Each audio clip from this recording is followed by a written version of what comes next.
हर रोज एक नई कहानी देखने के लिए चैनल को सब्सक्राइब करें और बेल आइकन को दबाना ना भूलें। गोविंदगढ़ नामक एक गांव में दो दोस्त रहते हैं जिनके नाम प्रीतम और जयदीप रहते हैं। दोनों एक दिन एक व्यापार शुरू करने का सोचते हैं। यार सच में ये रोज रोज की मेहनत मशक्कत कर करके तो मैं थक गया हूँ। अब बस मुझे कुछ ऐसा करना है जिससे मुझे कम मेहनत करके पैसा मिले, और इसका एकमात्र उपाय है व्यापार। चाहे छोटा हो या बड़ा, लेकिन हम दोनों दोस्त मिलकर एक व्यापार शुरू करते हैं। बोल, देगा ना मेरा साथ जयदीप? प्रीतम, लेकिन अरे मेरे भाई, लेकिन वेकिन वो को मार गोली। मुझ पर भरोसा है ना तुझे? हाँ, वो तो है। ठीक है, मैं तुझे पैसे देने के लिए तैयार हूं। तो तय रहा, हम दोनों एक नया व्यापार शुरू करेंगे और वो होगा सब्जियों का व्यापार। गांव के किसानों से कम दाम में सब्जियां खरीदकर हम शहर में ज्यादा दाम में सप्लाई करेंगे, और ज्यादातर हरी सब्जियां। लेकिन किसानों से कम दाम में क्यों खरीदना, जबकि सबसे अधिक मेहनत तो उन लोगों की ही होगी ना। ओफो, तो भी ना यार। अरे व्यापार करने में ये दूसरों के बारे में सोचते समझते नहीं बैठते, दिमाग से काम चलाना पड़ता है, दिल को पीछे छोड़कर। समझा तू? ठीक है प्रीतम और जयदीप अब सब्जियों का व्यापार शुरू करते हैं और 1 महीने में ही उन दोनों को ही ढेर सारा मुनाफा होता है। जयदीप की बीवी सुलेखा उससे कहती है, जी आज आपको सारे पैसे मिल जाएंगे ना? हाँ सुलेखा, प्रीतम और मेरे व्यापार ने काफी तरक्की की है। हम नौकरी करके 6 महीनों में जितना कमा सकते थे उतना हमने 1 महीने में कमाया है। अरे वाह, ये तो बहुत ही बढ़िया बात है। अब मैं जा रहा हूँ प्रीतम के घर पर, उससे अपने हिसाब के पैसे मांगने। जी ठीक है, जल्दी आइएगा वापस। हाँ सुलेखा, तुम ना आज वो घेवर बनाना। आज पैसे आने वाले हैं तो मुंह मीठा करना तो बनता है ना। देसी घी में ही बनाना, ठीक है?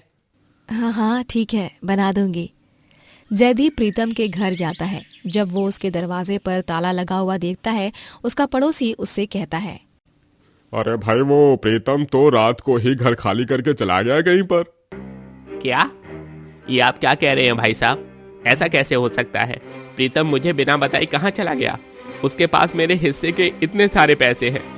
वो कहाँ गया है? कुछ पता है आपको भाई साहब? नहीं भाई, मुझे उसके बारे में कुछ नहीं पता।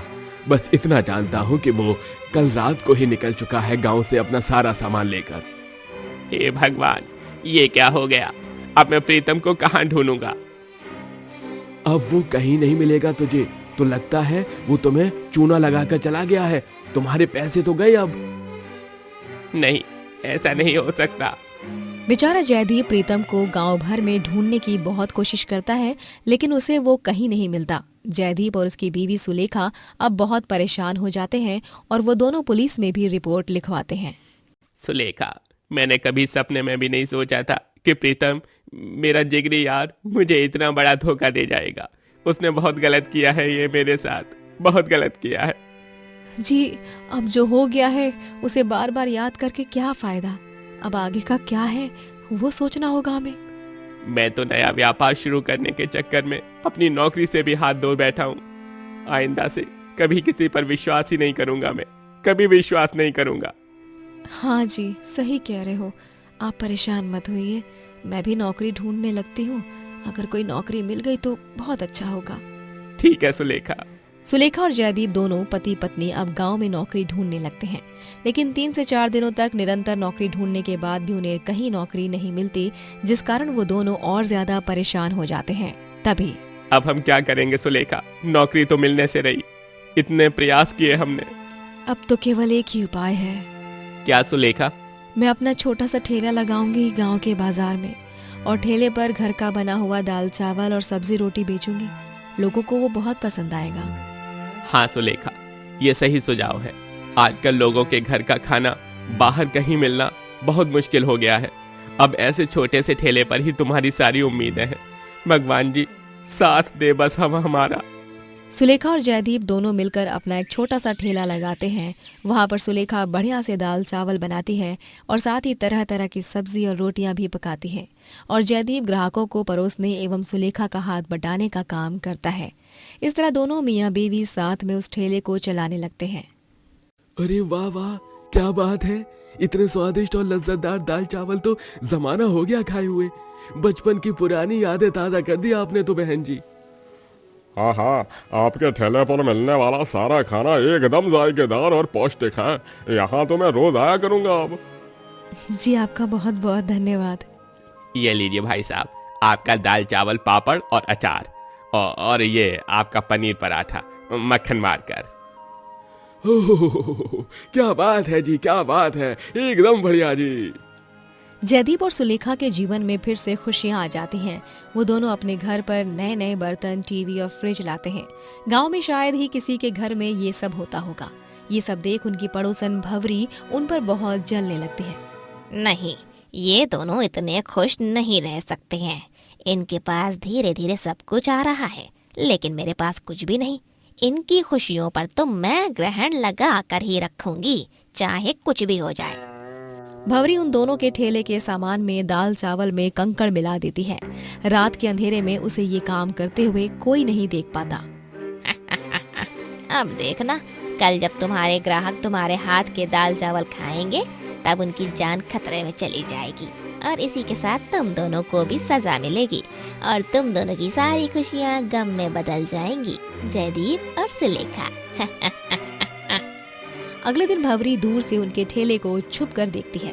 तब उसे बड़ी हैरानी होती है, क्योंकि किसी भी ग्राहक को कोई परेशानी नहीं होती है, बल्कि सभी मजे से खाना खा रहे होते हैं। हैं? ये क्या? ऐसे कैसे हो सकता है? मैंने अपने हाथों से कल रात को सारी सामग्री में, दालों में, चावल में कंकड़ मिलाए थे, लेकिन यहाँ तो सभी ग्राहक मजे से खाना ठूस रहे हैं। माजरा क्या है आखिर? भवरी को कोई देख ना ले, इसीलिए वो वहाँ से चली जाती है और तभी उसे उसका पति जगदीश कहता है। क्यों भावरी, हो गई हैरान सारे ग्राहकों बिना कैसी दिक्कत के खाना खाते देख? ये आप क्या कह रहे हो जी? आपको सब कैसे पता चला? रात को जब तुम चुपके से जयदीप और सुलेखा भाभी के ठेले पर जाकर उनके सामान में कंकड़ मिला रही थी, तभी मैं भी तुम्हारे पीछे ही था। मैंने तुम्हारा पीछा किया था और इसलिए मुझे सब रात को ही पता चल गया था और मैंने वक्त रहते ही सारी सामग्री वहीं बदल दी। क्या? तभी वहाँ उनके घर सुलेखा और जयदीप भी आते हैं। आप दोनों? भावरी, तुम्हें इन दोनों के पेट पर लात मारते हुए शर्म नहीं आई? अरे वो ठेला इनकी रोजी रोटी है, तुमने उसके बीच में मुसीबत लाने के बारे में सोचा। भूलो मत, ये दोनों वही जयदीप और सुलेखा भाभी हैं जिन्होंने हमारी एक बार नहीं बल्कि कईयों बार मदद की है और हमारे सुख दुख के साथ ही रहे हैं। पड़ोसियों से भी बढ़कर हैं ये दोनों हमारे लिए। भवरी के आंखों में आंसू आ जाते हैं और उसे अपने किए पर बहुत पछतावा महसूस होता है। मुझे माफ कर दीजिए जी, मुझसे बहुत बड़ी भूल हो गई। जयदीप भाई, सुलेखा भाभी, मैं हाथ जोड़कर आप दोनों से माफी मांगती हूँ। मुझे माफ कर दीजिए। मैं पता नहीं जलन के मारे क्या कर रही थी, ये भूल गई थी कि आप दोनों कितने अच्छे हैं और आप दोनों ने हमारी कितनी मदद की है। आप दोनों के साथ मैं इतना गलत करने जा रही थी। जो हुआ सो हुआ, लेकिन अंत में आपको अपने किए का पछतावा है, ये जानकर बड़ी खुशी हुई। व्यक्ति अक्सर भावनाओं में बह जाता है, चाहे वो भावनाएं अच्छी हो या बुरी, लेकिन अंत में आपको अपनी गलती का एहसास हुआ, ये जरूरी है। जयदीप और सुलेखा भवरी को माफ कर देते हैं और उसके बाद वो दोनों खूब मेहनत करते हैं और गांव में अपना एक बड़ा ढाबा खोलते हैं। तेजपुर कहकर एक गांव में रमा अपनी 8 साल की बेटी त्रिशा और 7 साल की बेटी अवनी के साथ रहती है। रमा का पति जब तक गरीब था तब तक वो रमा के साथ रहता था, लेकिन एक दिन अचानक से उसने शहर जाकर एक स्कैम किया, जिसके बाद वो अमीर बन गया और फिर कभी गांव लौटा ही नहीं। उस दिन से लेकर आज तक रमा गांव में कड़ी चावल बेचकर अपनी बेटियों संग रहती है और खुद ही मेहनत मशक्कत करके उन्हें पाल पोस रही है। त्रिशा, अवनी, चलो चलो जल्दी से तैयार हो जाओ। मैंने तुम दोनों के टिफिन में बहुत अच्छी अच्छी चीज़ें डाली हैं और पैक कर दिया है। आज टिफिन पूरा ख़त्म करके ही आना, ठीक है अवनी बिटिया? हाँ माँ, मैं पूरा टिफिन खत्म करके आऊंगी। माँ, हमें तो हर संडे को छुट्टी मिलती है, तो आपको क्यों नहीं छुट्टी मिलती? आप दिन रात कड़ी चावल बेचते रहते हो। अरे मेरी फूल सी बच्चियों, मेरी गुड़िया रानियों, मैं दिन रात इसीलिए मेहनत करती हूँ कि तुम दोनों पढ़ लिख कर बड़ी अफसर बन सको, और फिर तुम दोनों के अफसर बनने के बाद मेरी कड़ी चावल बेचने से हमेशा हमेशा के लिए छुट्टी हो जाएगी। है ना? हाँ माँ, हम दोनों आपको किसी भी चीज़ की कमी महसूस नहीं होने देंगे और आपको बस आराम करने देंगे। हाँ, त्रिशा दीदी सही कह रही है माँ। जाओ जाओ, पहले स्कूल जाकर पढ़ाई करो, बोल वचन कहीं की। रमा के पास एक ऑटो रिक्शा होता है। वो उसी ऑटो रिक्शा में कड़ी चावल बनाकर कंटेनर में पैक करके ले जाती है और अपनी बेटियों को स्कूल छोड़कर सीधे चौक पर जाती है और दिन भर कड़ी चावल बेचती रहती है। कड़ी चावल, कड़ी चावल, स्वादिष्ट और मजेदार कड़ी चावल, एक बार खाओगे तो बार बार खाओगे, एक बार खाओगे तो बार बार आओगे। कड़ी चावल, कड़ी चावल, पकौड़े वाली कड़ी, सादी कड़ी, मसाले वाली कड़ी, दही कड़ी, हर एक प्रकार की कड़ी मिलेगी सिर्फ यहाँ, और कहाँ? स्वाद में मस्त और दाम में जबरदस्त कड़ी चावल, कड़ी चावल। लोग बड़े चाव से रमा के हाथ की कड़ी चावल खाते हैं और उसके ऑटो रिक्शा के पास ढेर सारे ग्राहकों की लंबी कतार लग जाती है। वाह वाह, क्या खुशबू है इस कड़ी चावल की, बचपन याद आ गया। भाई मुझे 2 प्लेट कड़ी चावल दे दो रामा बहन जी। जी भाई साहब, मैं अभी देती हूँ। अरे वाह रमा बहन, तुम्हारे हाथ के कड़ी चावल तो एकदम लाजवाब है। आज के जमाने में ऐसे असली और देसी स्वाद वाले कड़ी चावल मिलना मतलब रेगिस्तान में से पानी मिलने के बराबर है। धन्यवाद बहन जी। ये लीजिए, ये पकौड़े वाली कड़ी और जीरा वाले चावल आपके लिए, और ये रहा आपका पार्सल। धन्यवाद रमा बहन, ये लो तुम्हारे पैसे। रामा बहन जी, मैं आपके यहाँ कड़ी चावल का ऑर्डर देने आया हूँ। कल मंदिर में हवन रखा जाने वाला है और उसमें 200 से 300 लोगों के लिए कड़ी चावल का बंदोबस्त करना है। तो आप बताइए, आप खाना यहीं से बनाएंगी या फिर मंदिर में आकर बनाएंगी? मैं मंदिर में आकर बनाऊंगी। भगवान के भक्तों को मिलने वाला प्रसाद तो स्वयं भगवान के घर यानी मंदिर में ही बनाना चाहिए ना। चलो ठीक है फिर, तय रहा। अच्छा, ये लीजिए, ये एडवांस के पैसे रख लीजिए, मुखिया जी ने दिए हैं। धन्यवाद भाई साहब, मुझे इतना नेक काम करने का अवसर देने के लिए। रमा के जीवन में अब बस काम और बेटियों की परवरिश की अहमियत थी। एक दिन जब करवा चौथ आता है, तभी रमा को अपने पति की याद आती है। शैलेश जी, आप न जाने कहाँ चले गए। पैसा आने के बाद आपने मुझे और अपनी बच्चियों के बारे में कुछ नहीं सोचा। मैं आपके दिए दर्द के लिए आपको कभी माफ नहीं करूंगी। गांव में वसंत लाल कहकर एक गरीब ऑटो ड्राइवर होता है। एक दिन उसकी ऑटो खराब हो जाती है और वो बंद पड़ जाती है, जिसे ठीक कराना अब नामुमकिन हो जाता है। इसीलिए वो बहुत परेशान हो जाता है। मधु, अब मैं क्या करूंगा? मेरी ऑटो रिक्शा बंद पड़ चुकी है। अब उसे मैं ठीक भी नहीं करा सकता। अब वो किसी काम की नहीं रही। अरे आप चिंता मत कीजिए जी, कोई ना कोई रास्ता तो निकल ही जाएगा। न जाने क्या होगा अब। वसंत जी, मेरे पास एक सुझाव है। भले ये सुझाव एक गलत काम करने के लिए है, लेकिन अब इस वक्त हमारे पास और कोई भी दूसरा पर्याय नहीं है। कहो मधु, क्या है वो सुझाव? वो दूसरी गली की रमा है ना, अरे वही जो नुक्कड़ पर अपनी ऑटो रिक्शा लगाकर कड़ी चावल बेचती है। अच्छा, हाँ हाँ, हम उसकी ऑटो रिक्शा चुरा लेंगे और उस ऑटो रिक्शा को पेंट करके एकदम नया और अलग बना लेंगे, जिससे कोई पता नहीं कर पाएगा कि वो उसी की ऑटो रिक्शा है। वो खुद भी नहीं पहचान पाएगी अपनी ऑटो रिक्शा। अरे वाह मधु, क्या दिमाग चलाया है तुमने। मैं और तुम, हम दोनों आज रात को जाकर ही उसकी ऑटो रिक्शा चुरा लेंगे। मधु और वसंतलाल दोनों मियाँ बीवी बेचारी रमा की ऑटो रिक्शा चुरा लेते हैं और उसे पेंट करके और उसके नंबर प्लेट बदलकर उसे एकदम नया एवं अलग बना देते हैं। जिसके बाद वसंतलाल खुशी खुशी उस ऑटो रिक्शा को चलाकर अपना काम फिर से शुरू करता है और पैसे कमाने लगता है। वहीं रमा के लिए ऑटो रिक्शा के यूं अचानक गायब हो जाने से कई सारी मुसीबतें खड़ी हो जाती हैं।